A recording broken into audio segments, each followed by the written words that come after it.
meitenes! Jūs klausāties kopā ar Jēzu. Šeit mācīsimies, cik ļoti Jēzus tevi mīl un ka viss, ko tu dari, ir īpašs, ja dari to kopā ar Jēzu. Tevi sagaida kāds jauns un aizraujošs Bībeles stāsts, ko tev sagatavojas pats Dievs. Vai esi gatavs? Šobrīd skan atverot Bībeli sākumskolas vecuma bērniem. Šis būs A gada 1. ceturkšņa Mans mīlošais Dievs 1. nedēļas lasījums. Lasām Bībeles stāstu piektdienai.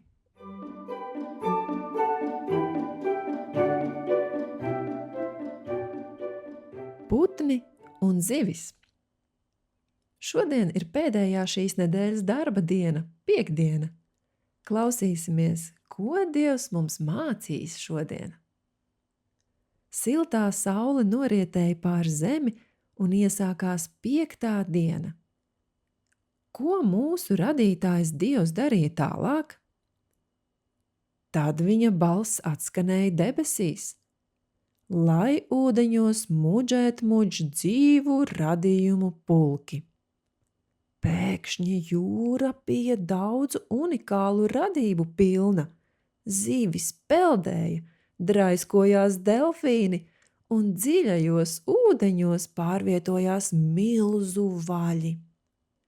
Klinšu baseinos tekalēja krabji, bet seklumā aizplīvoja rajas.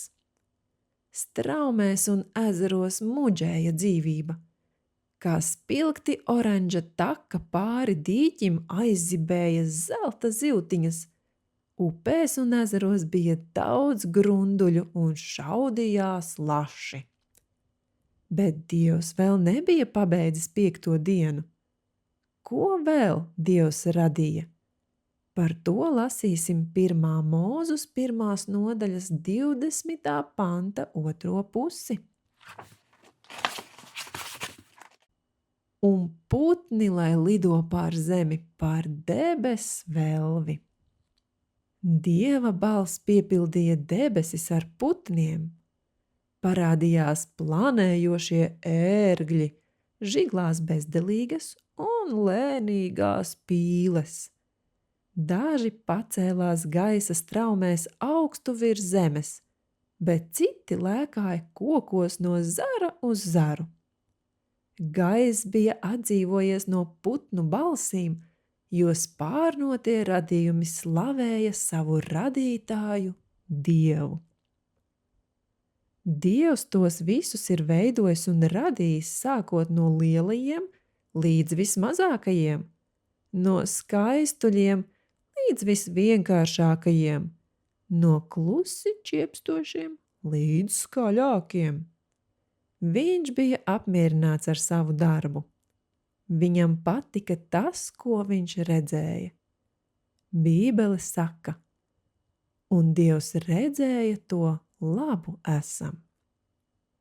Viņš zināja, cik ļoti mums patiks putni. Padomā un pastāsti. Kādu putnu vai zivi tu vēlētos kā savu mājdzīvnieku? Kāpēc Dievs radīja tik daudz dažādu putnu un zivju sugu? Ko tas tev liek domāt par viņa īpašībām? Zinātnieki uzskata, ka ir aptuveni 11,000 dažādas putnu sugas un vairāk nekā 243,000 zināmo zivju sugu okeānā. Dievs tos radīja 5.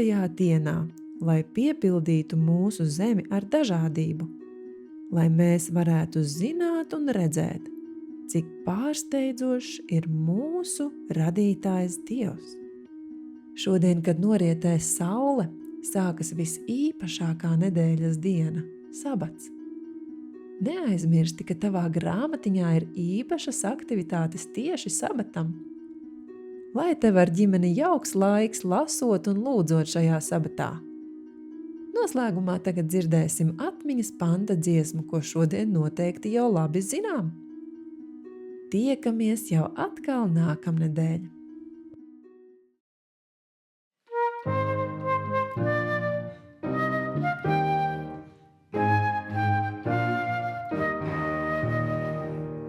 Kopš pasaules radīšanās, viņa neredzamās īpašības saredzamās.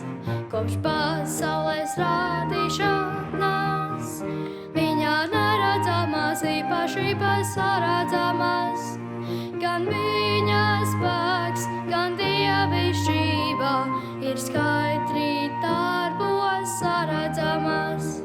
Tā romiešiem 1:20 mācā mūs.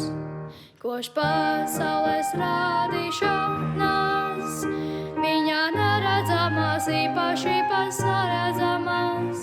Kopš pasaules radīšanās, viņa neredzamās īpašības saredzamās. Gan viņa spēks, gan dievišķība ir skaidri darbos saredzamās. Tā romiešiem 1:20 mācā mūs.